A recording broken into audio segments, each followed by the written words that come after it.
Қайырлы күн баршаңызға достар. Бүгін сіздермен ерекше жаппасай атты тамағын жасайтын боламыз. Егер де сіздер дәл осы рецептпен жасайтын болсаңыздар, ерекше дәмді әрі керемет болып шығады. Түрін қарасаңыз сүйсініп жейтін тағамдардың бірі. Ол үшін видеоны соңына дейін қарап, дәл осы рецептпен жасауға кеңес беремін. Ең әуелі тағамымыздың қамырын илеп, алдыға дайындап қоятын боламыз. Бізге бір жұмыртқа және де жарты шай қасық тұз, 100 мл шамасында су қажет болады. Жұмыртқаны, тұзды барлығы біріккенше жақсылап араластырып аламыз.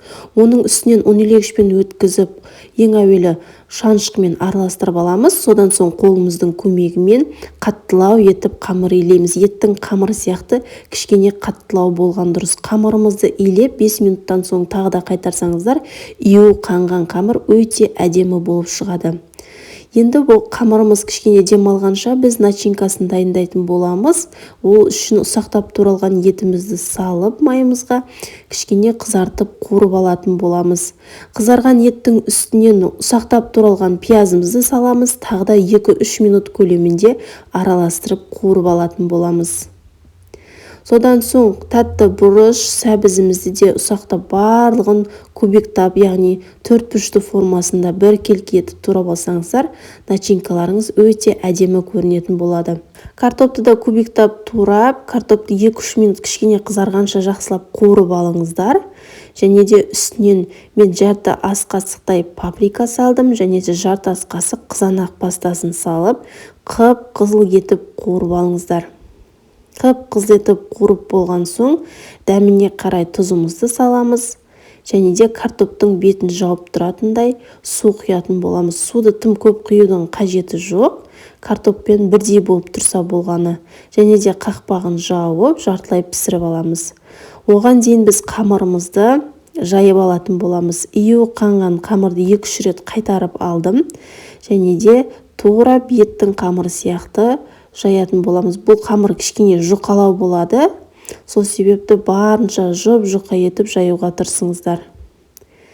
Оқтаудың үстін, қамырдың үстін баспай, оқтаудың екі шетінен басып жайсаңыздар, қамырларыңыздың барлық жері біркелкі, бір тегіс болып жайылатын болады. Сонда қамырларыңыз шеті қалың, ортасы жұқа болып қалмайды.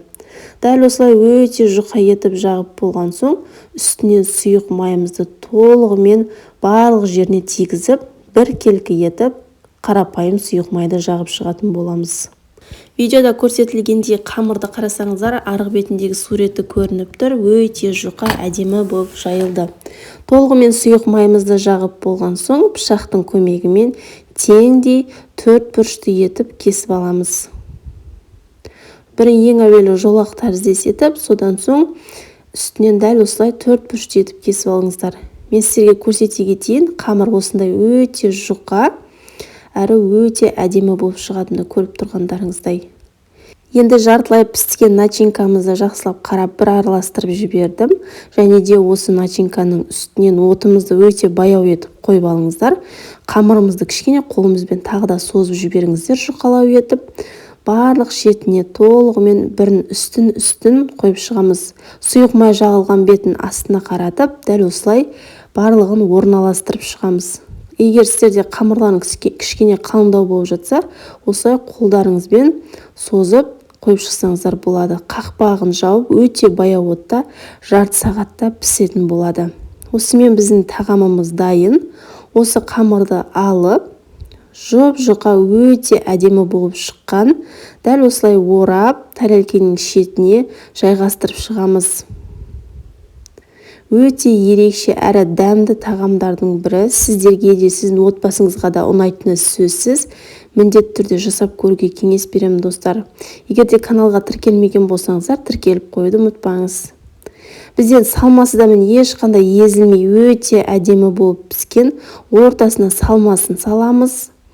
Және де өз қалауларыңызша аскөкті қойып ұсынсаңыздар болады. Осымен біздің жаппасай атты тағамымыз дайын, өте керемет болды. Сіздер де міндетті түрде жасап көріңіздер. Назарларыңызға үлкен рахмет. Егер де сіздерге видео пайдалы болып жатса, лайк басып, пікір қалдырып, каналға тіркеліп қойды ұмытпаңыздар. Сіздермен болған ләззат, алдағы уақытта мен сіздерді керемет рецепттермен қуантатын боламын. Назарларыңызға үлкен рахмет.